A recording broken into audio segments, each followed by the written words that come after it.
പറയുന്നത് സിൻസിയറായിട്ടാണ്. മാത്രമല്ല ഇന്ന് രാഷ്ട്രീയം എന്തിനാണെന്നൊക്കെ ഉള്ളത് നിങ്ങൾക്ക് അറിയാമല്ലോ. അങ്ങനെയുള്ള ആ രാഷ്ട്രീയ രംഗത്തുനിന്ന് നയാ പൈസ ശമ്പളം പോലും പറ്റാതെ ഒരു കാര്യവും സ്വീകരിക്കാതെ ആ കുട്ടികൾക്ക് കിട്ടേണ്ടത് എല്ലാം നഷ്ടപ്പെടുത്തിക്കൊണ്ട് സ്വയം സേവനത്തിനങ്ങ് ഇറങ്ങിയിരിക്കുകയാണ്. അല്ല അദ്ദേഹം ഈ കാണുന്ന പോലെ കേന്ദ്രമന്ത്രിയായി ആരോഗ്യയോഗ്യത എല്ലാം വാരിക്കൂട്ടണം. ആ വീട്ടിലെ സ്ഥിതി എന്താണെന്ന് അദ്ദേഹത്തിൻ്റെ ഭാര്യയുടെ അടുത്ത് ഒറ്റയ്ക്ക് ചെന്നിരുന്ന് ചോദിച്ചാൽ അറിയാമായിരിക്കും അവരുടെ വേദന എന്തായിരിക്കും. മൂന്നാമത്തേത് എന്ന് പറഞ്ഞാൽ അത് മൂന്നാം സ്ഥാനമല്ല, ആദ്യമായിട്ട് ആ 3 പേരിൽ മേടയിൽ വീട്ടിലേക്ക് ചെന്ന് കയറുമ്പോൾ ഇന്നലെ വരെ ഞാൻ നിന്നെ എടാന്നും ആ എടായുടെ കൂടെ ചില അവിശുദ്ധ വാക്കുകളും ഒക്കെ ചേർത്ത് മോനേന്ന് വരെ വിളിച്ചു. ഇന്നു മുതൽ നീ എൻ്റെ മരുമകനായി, നീ കയറി വാടാ മരുമോനെ എന്ന് വിളിച്ച് രാധാകൃഷ്ണൻ ചേട്ടൻ എന്ന് ഗുരുദക്ഷിണ അർപ്പിച്ചുകൊണ്ടാണ് ഇന്നത്തെ എൻ്റെ ദിവസം തുടങ്ങിയിരിക്കുന്നത്. കേന്ദ്ര സഹമന്ത്രി സുരേഷ് ഗോപിയെ നമ്മൾ പലപ്പോഴും കാണാറുള്ളത് രാഷ്ട്രീയ വേദികളിലാണ്. എന്നാൽ ഇന്ന് തികച്ചും വ്യത്യസ്തമായി തന്നെ കുടുംബത്തിന്റെ വേദിയിൽ അദ്ദേഹത്തെ കാണാനിടയായി. ആ ദൃശ്യങ്ങളാണ് ഞങ്ങൾ കർമ്മ ന്യൂസ് പ്രേക്ഷകരുമായി പങ്കുവയ്ക്കുന്നത്. അദ്ദേഹത്തിന്റെ അമ്മാവനായ വേണു വടക്കേളത്തിന്റെ ആത്മകഥാ പ്രകാശന ചടങ്ങിലാണ് ഇന്ന് കർമ്മ ന്യൂസ് അദ്ദേഹത്തെ കണ്ടത്. സസ്നേഹം വേണു എന്ന പുസ്തകത്തിന്റെ പ്രകാശന ചടങ്ങിൽ തികച്ചും കുടുംബസ്ഥനായി അദ്ദേഹത്തോടൊപ്പം തന്നെ അദ്ദേഹത്തിന്റെ സഹധർമ്മിണിയായ രാധിക സുരേഷും ഒപ്പമുണ്ടായിരുന്നു. ആ ദൃശ്യങ്ങൾ ഒന്ന് കാണാം.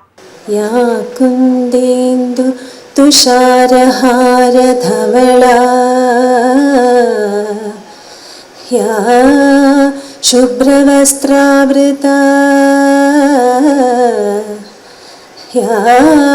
വീണാ വരദണ്ഡമണ്ഡിതകരാ യാ ശ്വേതപദ്മാസനാ യാ ബ്രഹ്മാച്യുത ശങ്കരപ്രഭുതിഭിർദേവൈ സദാ പൂജിതാ सा मां पातु सरस्वती भगवती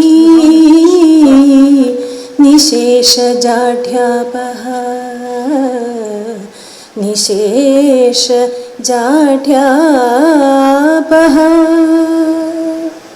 ഇവിടെ ഈ പ്രോട്ടോകോൾ അനുസരിച്ചിട്ട് ഒരു കേന്ദ്രമന്ത്രി ഇരിക്കുമ്പോഴത്തേക്ക് അതിൻ്റെ മുമ്പിൽ ധാരാളം മഹാരഥന്മാരിരിക്കുമ്പോഴത്തേക്ക് എനിക്ക് അത് പാലിക്കാതിരിക്കാൻ നിവൃത്തിയില്ല. കാരണം സുരേഷ് ഗോപിയെ സംബന്ധിച്ചിടത്തോളം എന്താണ് അദ്ദേഹത്തിനെ വിളിക്കേണ്ടതെന്ന് ഇപ്പോൾ ചിന്താകുഴപ്പത്തിലാണ്. കാരണം ഒരു സദസ്സിൽ വന്നതെന്ന് പറയുമ്പോൾ അദ്ദേഹത്തിന് എന്ത് വിളിക്കണമെന്നുള്ളത് എന്നെ സംബന്ധിച്ചിടത്തോളം എൻ്റെ ഒരു സഹോദരനാണ്. അത് ഞാൻ രാഷ്ട്രീയത്തിലുപരി ഞങ്ങൾ രണ്ട് രാഷ്ട്രീയ ധ്രുവങ്ങളിൽ പ്രവർത്തിക്കുന്നവരാണ്. അങ്ങനെ നിൽക്കുമ്പോൾ പോലും എൻ്റെ മനസ്സിൽ അങ്ങേയറ്റം ബഹുമാനവും സ്നേഹവും കൊടുക്കുന്നത് അദ്ദേഹത്തിൻ്റെ മനുഷ്യ സ്നേഹത്തിൻ്റെ പുറത്താണ്. ഇത്രയും ഒരു മനുഷ്യ സ്നേഹി, മറ്റുള്ളവരെ ഇങ്ങനെ സഹായിക്കുക എന്ന് പറയുന്നത് സ്ഥലവും കാലവും ഒന്നും നോക്കിയിട്ടല്ല. ഇങ്ങനെ കയ്യേച്ചിങ്ങനെ വാരി വിതറുകയാണ്. എന്ത് കിട്ടിയാലും തനിക്കെന്ന് പറഞ്ഞ് കൂമ്പാരം കൂട്ടി വെച്ചുകൊണ്ടിരിക്കുന്ന മനസ്ഥിതിയുള്ള ആൾക്കാരുടെ ഒരു പെരുമയുള്ള നാട്ടിൽ കിട്ടുന്നത് തനിക്കും തൻ്റെ കുട്ടികൾക്ക് ഭാവിയിൽ ഉണ്ടോ എന്ന് പോലും നോക്കാതെ അവരുടെ സംരക്ഷണത്തിന് ഒന്നും നിൽക്കാതെ വാരി ഇങ്ങനെ ലോകത്തിൻ്റെ മുമ്പിൽ എറിഞ്ഞിട്ട് അർഹിക്കുന്നവരുടെ കൈകളിലേക്ക് എത്തട്ടെ എന്ന് വിചാരിച്ചിട്ട് വാരി കൊടുക്കുന്ന മഹാഭാരതത്തിലെ കർണനെ പറ്റിയൊക്കെ തന്നെ പറയുന്നതിൻ്റെ കൂട്ടത്തിൽ ഓർമ്മിക്കേണ്ട ആളാണ്. അതിൽ കവിഞ്ഞിട്ടൊന്നും ഉപമിച്ചിരുന്നാൽ ശരിയാവില്ല. എനിക്ക് ഒരുപാട് കാര്യങ്ങൾ അറിയാം. ഓരോ സമയത്ത് സുരേഷ് ഗോപി എന്ന് പറയുന്നത് അദ്ദേഹത്തിൻ്റെ കൂടെ ഞാൻ എത്രയോ സിനിമകൾ അന്വേഷിച്ചിട്ടുണ്ട്, അദ്ദേഹത്തിനോട് സഹകരിച്ചിട്ടുണ്ട്. അദ്ദേഹത്തിൻ്റെ കൂടെ പേഴ്സണലായിട്ട് അദ്ദേഹത്തിൻ്റെ കാരവലിൽ ഉച്ചയ്ക്ക് ഊണ് കഴിക്കുമ്പോൾ വിളിച്ചിരുത്തി അമ്മ കൊണ്ടുവരുന്ന ഉപ്പിലിടുമൊക്കെ ആയിട്ട് ചോറുകൾ തന്നിട്ട് ഓരോ വർണ്ണനകളൊക്കെ ഉണ്ട്. ഇത്രയും ഹൃദയശുദ്ധിയുള്ള കുട്ടികളുടെ മനസ്സുള്ള ഒരു കപടതയും അവിടെ ഇല്ല. ഒളിച്ചു വയ്ക്കാനൊന്നും അറിയില്ല. ചിലപ്പോൾ അദ്ദേഹം ചെയ്യുന്നത് സമൂഹത്തിൽ ആർക്കും ഇഷ്ടപ്പെടാത്ത വർത്തമാനങ്ങളൊക്കെ ഉണ്ടെന്നൊക്കെയാണ് ഇവിടെ പറയുന്നത്. അതിനെപ്പറ്റി എനിക്കറിയില്ല. പക്ഷെ എനിക്കറിയാം അദ്ദേഹം ഉച്ചരിക്കുന്ന ഓരോ വാക്കും ആത്മാർത്ഥതയുടെയും സ്നേഹത്തിൻ്റെയും ഉൾത്തൊടിപ്പോടുകൂടി അടർത്തിയിടുകയാണ് മനസ്സിൽ നിന്ന്. അത് മറ്റുള്ളവർക്ക് എങ്ങനെയുണ്ടെന്നുള്ളത് എനിക്കറിയില്ല. അദ്ദേഹത്തിന് ഒളിച്ചു വയ്ക്കാൻ അറിയില്ല, ഒരു കാര്യവും ഒളിച്ചു വയ്ക്കാൻ അറിയില്ല. പറയുന്നത് സിൻസിയറായിട്ടാണ്. മാത്രമല്ല ഇന്ന് രാഷ്ട്രീയം എന്തിനാണെന്നൊക്കെ ഉള്ളത് നിങ്ങൾക്ക് അറിയാമല്ലോ. അങ്ങനെയുള്ള ആ രാഷ്ട്രീയ രംഗത്തുനിന്ന് നയാ പൈസ ശമ്പളം പോലും പറ്റാതെ ഒരു കാര്യവും സ്വീകരിക്കാതെ ആ കുട്ടികൾക്ക് കിട്ടേണ്ടത് എല്ലാം നഷ്ടപ്പെടുത്തിക്കൊണ്ട് സ്വയം സേവനത്തിനങ്ങ് ഇറങ്ങിയിരിക്കുകയാണ്. അല്ല അദ്ദേഹം ഈ കാണുന്ന പോലെ കേന്ദ്രമന്ത്രിയായി യോഗ്യത എല്ലാം വാരിക്കൂട്ടണം. ആ വീട്ടിലെ സ്ഥിതി എന്താണെന്ന് അദ്ദേഹത്തിൻ്റെ ഭാര്യയുടെ അടുത്ത് ഒറ്റയ്ക്ക് ചെന്നിരുന്ന് ചോദിച്ചാൽ അറിയാമായിരിക്കും അവരുടെ വേദന എന്തായിരിക്കും എന്നുള്ളത്. അത് ചോദിച്ചാലേ അറിയുള്ളൂ.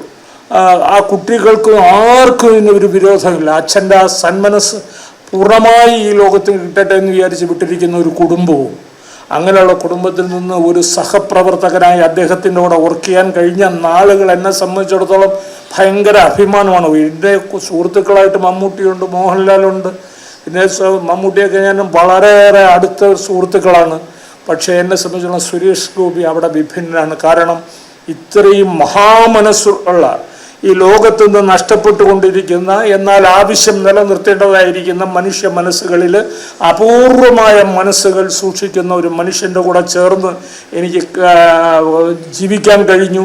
മാത്രമല്ല ഇന്നും സ്വാതന്ത്ര്യത്തോടു കൂടി കയറി ചെല്ലാനും എനിക്ക് പറയാനുള്ളത് മുഖത്ത് നോക്കി പറയാനും ഒക്കെ നടക്കുന്നത്. എപ്പോഴും എന്നെ വിളിക്കും, വൈകുന്നേരങ്ങളിൽ അവിടെ വീട്ടിലെത്തണമെന്നൊക്കെ പറഞ്ഞ് വിളിക്കും. ഞാൻ ഒഴിഞ്ഞു മാറും. കാരണം അദ്ദേഹമൊക്കെ എത്രയോ വളർന്ന് കാതം അകലെ നിൽക്കുമ്പോഴത്തേക്കും നമ്മളൊക്കെ താഴെ ഭൂമിയിൽ ചവിട്ടി നിൽക്കുന്നവരാണ്. എപ്പോഴും ചെന്ന് ശല്യം ഉണ്ടാക്കിയിട്ട് അവർക്ക് നമ്മളെ കൊണ്ടൊരു ശല്യം ഉണ്ടാകരുത്. കാരണം ഇത്ര മനുഷ്യസ്നേഹികൾക്ക് നമ്മളാൽ കഴിയുന്ന ഒരു മുള്ളു പോലും അവരുടെ കാലിൽ കൊള്ളാതിരിക്കാൻ ശ്രദ്ധിച്ചു മാറി നിൽക്കുക എന്ന് പറയുന്നതാണ് ഞാൻ സ്വീകരിച്ചിരിക്കുന്ന ഒരു നിലപാട്. അദ്ദേഹത്തിൻ്റെ കുടുംബത്തിന്, അദ്ദേഹത്തിൻ്റെ ജീവിതവും അദ്ദേഹത്തിൻ്റെ പ്രശസ്തിയും അദ്ദേഹത്തിൻ്റെ പ്രവർത്തന മണ്ഡലവും ഒക്കെ ലോകത്തിൻ്റെ മുമ്പിൽ ചരിത്രസാക്ഷിയായി എന്നും സൂക്ഷിക്കപ്പെടുന്ന നിലയിലേക്ക് പോകട്ടെ എന്ന് മാത്രം ഞാൻ പ്രാർത്ഥിക്കുന്നു. അദ്ദേഹത്തിൻ്റെ ഏറ്റവും പുതിയ രചന, അദ്ദേഹത്തിൻ്റെ ജീവിതത്തെ ആസ്പദമാക്കി എല്ലാ അംശങ്ങളിലൂടെയും കടന്നു പോകുന്ന കറുപ്പിലും വെളുപ്പിലുമുള്ള ഒരു അനാവരണം, അതൊന്നിവിടെ പ്രകാശനം ചെയ്യാൻ വേണ്ടി വിളിച്ചു കൂട്ടിയിട്ടുള്ള ബഹുമാന്യ സംഗമത്തിലെ വേദി അലങ്കരിക്കുന്ന ഗുരുതുല്യൻ എന്ന് പറഞ്ഞാൽ വളരെ ലോലമായി പോകും. ഗുരു ശ്രീ രാമചന്ദ്രൻ നായർ അവർകൾ, മാധവൻ നായർ സാർ, ഏറ്റവും പ്രിയങ്കരനായ രാജ്മോഹൻ ചേട്ടൻ, ശ്രീകുമാർ ചേട്ടൻ തുടങ്ങി സത്യൻ, ജയമോഹൻ, വളരെ കാലമായിട്ട് പകർത്തി എഴുതുക എന്ന് പറയുന്ന, വർത്താനം പറഞ്ഞത് മുഴുവൻ അക്ഷരങ്ങൾ ആക്കി പകർത്തെഴുത്ത് നടത്തിയ ശ്രീ P.O. മോഹൻ, അതുപോലെ തന്നെ ജയമോഹന് ഒക്കെ ബന്ധത്തിൽ പെടുന്നയാളാണ്. ഉറപ്പായിട്ടും മലയാള അക്ഷരങ്ങളുടെ, മലയാള ഭാഷയുടെ കളിത്തോഴൻ, ഇന്നും നമ്മൾ വളരെ ആദരവോടും സ്നേഹത്തോടും മാത്രം ഓർക്കാൻ കഴിയുന്ന അമൂല്യ സാഹിത്യരത്നം ജ്ഞാനപീഠം ശ്രീ ONV കുറുപ്പ് സാറിന് ഓർത്തുകൊണ്ട് തന്നെ അദ്ദേഹത്തിൻ്റെ സഹധർമ്മിണി, അമ്മ എന്ന് മാത്രം എപ്പോഴും ഇനിയും വിളിച്ചുകൊണ്ടിരിക്കുന്ന അമ്മയ്ക്കും അടക്കം വേദിക്കെൻ്റെ നമസ്കാരം. സദസ്സിലെ പ്രിയ സൗഹൃദ വൃന്ദത്തിന്, സഹോദരി സഹോദരങ്ങൾക്ക് എല്ലാവർക്കും എൻ്റെ വിനീത നമസ്കാരം. ഈ ചടങ്ങിൽ ഒരു പ്രസംഗത്തിന് ഒട്ടും ഞാൻ എൻ്റെ മര്യാദകൾ ഈ ഒരു ക്ലോസറ്റിന് മാത്രം സമാനമായ അന്തരീക്ഷത്തിൽ ഞാൻ എൻ്റെ വർത്തമാനത്തിൽ എന്താണോ ആദരപൂർവം നൽകേണ്ടത് അത് ഞാൻ നൽകി കഴിഞ്ഞു. എങ്കിലും എഴുത്തിനെ സംബന്ധിച്ച് പറയുമ്പോൾ ശ്രീ വേണു വടക്കേടത്തിൻ്റെ ആത്മകഥ എന്ന രൂപേണ വരുന്ന സ്നേഹപൂർവം വേണു,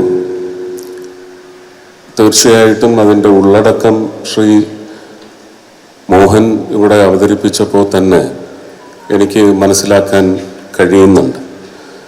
അദ്ദേഹത്തിൻ്റെ വാക്കുകളിൽ ഇവിടെ സൂചിപ്പിച്ച അക്കച്ചിയും ചേട്ടനും ശ്രീ ജയറാമും എൻ്റെ വല്യമ്മച്ചി, അദ്ദേഹത്തിൻ്റെ സഹധർമ്മിണി, വല്യച്ഛനും വല്യമ്മച്ചിയുമാണ്. അവരുടെ അടക്കം ബാവുമാമൻ്റെ അച്ഛൻ അമ്പൂറ്റിയെ പോലിരിക്കും കാണാൻ. ദൈവ സമാനമായ ഒരു രൂപമാണ്, ഭാവമാണ്. സാത്വികത എന്ന് പറയുന്നതിൻ്റെ പാരമ്യതയാണ്. ഏറ്റുമാനൂർ വെച്ച് രാധികയുമായിട്ടുള്ള ബന്ധം ആയതിനു ശേഷം വളരെ നിരന്തരം ഏറ്റുമാനൂർ അമ്പലത്തിൽ പോകുമ്പോൾ ഞാൻ ഏറ്റുമാനൂരപ്പനോളം അത്രയും ദിവ്യമായി കണ്ടിരുന്ന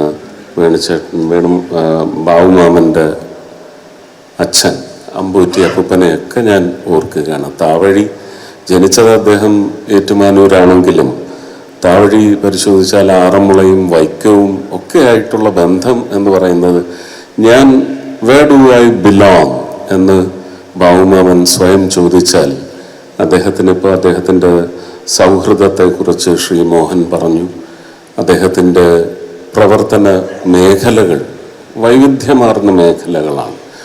ആ കാര്യങ്ങളൊക്കെ പറഞ്ഞു. യുദ്ധത്തിൽ 65-ലും 71-ലും പങ്കെടുത്ത് വന്ന ഒരു വീർ വെറ്ററൻ. ആ രീതിയിലൊക്കെ നമുക്കൊരുപാട് വായിച്ച് ആനന്ദത്തോടെ കാഴ്ചകൾ കാണാനുള്ള ഒരു സമ്മാനമാണ് ഈ എഴുത്തിലൂടെ ലഭിക്കുവാൻ പോകുന്നത് എന്ന് പറയുന്ന വിശ്വാസത്തോടെ ബന്ധങ്ങൾക്ക് മൂല്യം വർദ്ധിപ്പിക്കുന്നതിന് ഇതുപോലെയുള്ള ഓർമ്മയിൽ നിന്ന് കോറിയിട്ട് അത് വലിയ എഴുത്തുകളായി മാറി പുതു സമൂഹത്തിന്, പുതിയ ജനറേഷന്, പുതുതലമുറയ്ക്ക് നമുക്ക് ചില ഓർമ്മപ്പെടുത്തലുകൾ അല്ലെങ്കിൽ ചില പാഠശാലകൾ നടത്തേണ്ടതുണ്ട്. അത്തരത്തിൽ ആ പാഠശാലയിൽ ഒരു വലിയ വിഭവമായി മാറട്ടെ. ബന്ധങ്ങളുടെ മൂല്യം എന്താണ്, അതെങ്ങനെ കാത്തു സൂക്ഷിക്കപ്പെടണം എന്ന് പറയുന്ന ഒരു സൂചന കൂടിയാവട്ടെ ഈ എഴുത്ത് എന്ന് മാത്രം ആശംസിച്ചുകൊണ്ട് പ്രാർത്ഥിച്ചുകൊണ്ട്, ബാബുമാമനിലൂടെ ഇങ്ങനെ ഒരു അനാവരണം ഇവിടെ നടക്കുമ്പോൾ അത് എൻ്റെ കരങ്ങൾ കൊണ്ട് ഇന്ന് ഈ ദിവസമെന്ന് പറയുന്നത് പൊതുസമൂഹത്തിന് ഉതകുന്ന, എന്നാൽ സ്വന്തം കുടുംബത്തിൽ നിന്ന് ഉള്ള 3 പ്രധാനപ്പെട്ട ചടങ്ങുകളിലാണ് ഞാൻ പങ്കെടുക്കാനായി തിരുവനന്തപുരത്ത് എത്തിയിട്ടുള്ളത്. ആദ്യത്തേത് ശ്രീ MG രാധാകൃഷ്ണൻ എന്ന MGR-ൻ്റെ പ്രതിമ അനാച്ഛാദനമായിരുന്നു. എൻ്റെ ജീവിതത്തിൽ ആദ്യമായിട്ട് വിവാഹം നിശ്ചയിച്ച സമയത്ത് ഭാര്യാപിതാവ് ഇല്ലാത്തതുകൊണ്ട് മരുമകനെ എന്നാദ്യം വിളിച്ച 3 പേരുണ്ട്. ഈ വാർത്ത പുറത്തു വന്ന് എന്നെ മരുമകനെ എന്ന് നേരിട്ട് വിളിച്ച് 3 പേർ. ഒന്ന് പത്മവിഭൂഷൺ ശ്രീ KJ യേശുദാസ്, രണ്ടാമത്തേത് എല്ലാവരുടെയും പ്രിയങ്കരനായ ശ്രീ പത്മരാജൻ പപ്പേട്ടൻ, മൂന്നാമത്തേത് എന്ന് പറഞ്ഞാൽ അത് 3ാം സ്ഥാനമല്ല, ആദ്യമായിട്ട് ആ 3 പേരിൽ മേടയിൽ വീട്ടിലേക്ക് ചെന്ന് കയറുമ്പോൾ ഇന്നലെ വരെ ഞാൻ നിന്നെ എടാന്നും ആ എടായുടെ കൂടെ ചില അവിശുദ്ധ വാക്കുകളും ഒക്കെ ചേർത്ത് മോനേന്ന് വരെ വിളിച്ചു. ഇന്നു മുതൽ നീ എൻ്റെ മരുമകനായി, ഇങ്ങനെ കയറി വാടാ മരുമോനെ എന്ന് വിളിച്ച് രാധാകൃഷ്ണൻ ചേട്ടൻ എന്ന് ഗുരുദക്ഷിണ അർപ്പിച്ചുകൊണ്ടാണ് ഇന്നത്തെ എൻ്റെ ദിവസം തുടങ്ങിയിരിക്കുന്നത്. തീർച്ചയായിട്ടും കുടുംബത്തിലെ തന്നെ ഒരു പ്രവർത്തനമാണ് ഇപ്പോൾ ഇവിടെ നടന്നുകൊണ്ടിരിക്കുന്നത്. ശ്രീ ജയമോനൊക്കെ അമേരിക്കയിൽ നീ ദിവസം നിശ്ചയിച്ചത് ഉൾപ്പെടുത്തിക്കൊണ്ട് അദ്ദേഹത്തിൻ്റെ ഇത്തവണത്തെ വരവ് പോലും ഡിസൈൻ ചെയ്തിരിക്കുന്നത്. സോഫ്റ്റ്വെയർ രംഗത്തൊക്കെ വലിയ രാജാവാണ്. അദ്ദേഹത്തെക്കുറിച്ച് കൂടുതൽ നമ്മൾ അറിയണം. ഇതുപോലൊരു എഴുത്തനന്തരവൻ ജയമോനും ഉണ്ടാവണമെന്ന് ഞാൻ, ഇതുപോലൊരു ഓർമ്മക്കുറിപ്പ് അല്ലെങ്കിൽ ആത്മകഥാംശം ജനങ്ങൾ അറിയണം, പുതിയ തലമുറ അറിയണം. അത് എനിക്ക് തോന്നുന്നു ഒരു ജനറ്റിക്കൽ ഓർഡറിൽ അത് ചിലപ്പോൾ സംഭവിക്കാം, ബാവുമാമൻ്റെ അനന്തരവനായതുകൊണ്ട്. എന്തിനും നിങ്ങളോടൊപ്പം ഈ സൗഹൃദ നിമിഷങ്ങൾ പങ്കെടുക്കുവാൻ സാധിച്ചതിനും എന്നെ ഇവിടെ യഥാർത്ഥ രൂപത്തിൽ അവതരിപ്പിച്ച ശ്രീകുമാറിയേട്ടനെ കുറിച്ച് തീർച്ചയായിട്ടും പറയാതെ വയ്യ. പറയുമ്പോൾ പിന്നെ അതിനൊരു രാഷ്ട്രീയ ചുവയും ചായ്വോ ഒക്കെ വന്നു പോകും. അതിൻ്റെ ആവശ്യം ഇവിടെ ഇല്ല. ഇതൊക്കെ സ്വകാര്യ നിമിഷങ്ങളാണ്. എങ്കിലും സ്ക്രിപ്റ്റിംഗ് യോഗ്യനായ ഒരാൾ നടത്തിയിട്ടുണ്ട്. ഡീസ്ക്രിപ്റ്റിംഗ് നടക്കുന്നവർക്ക് അദ്ദേഹം ഒരു താക്കീതാണെന്നും ഇവിടെ പ്രഖ്യാപിച്ചിട്ടുണ്ട്. അതിൽ അദ്ദേഹത്തോടുള്ള ഏറ്റവും ആഴത്തിലുള്ള നന്ദി അറിയിച്ചുകൊണ്ട് എല്ലാവർക്കും ഈ വായനയിലൂടെ, സ്നേഹപൂർവം വേണു എന്ന വായനയിലൂടെ മൂല്യവർദ്ധനവ് ഉണ്ടാവട്ടെ, സ്ഫുടം ചെയ്തെടുക്കപ്പെടട്ടെ, അവശേഷിക്കുന്ന ജീവിതകാലം ഈ വഴിക്ക് കൂടി പുതുതലമുറയെ നയിക്കുന്നതിനുള്ള ഒരു ഗൈഡായി ഈ എഴുത്ത് വന്ന് ഭവിക്കട്ടെ എന്ന് മാത്രം പ്രാർത്ഥിച്ചുകൊണ്ട് എല്ലാവർക്കും എൻ്റെ സ്നേഹം, നന്ദി, നമസ്കാരം.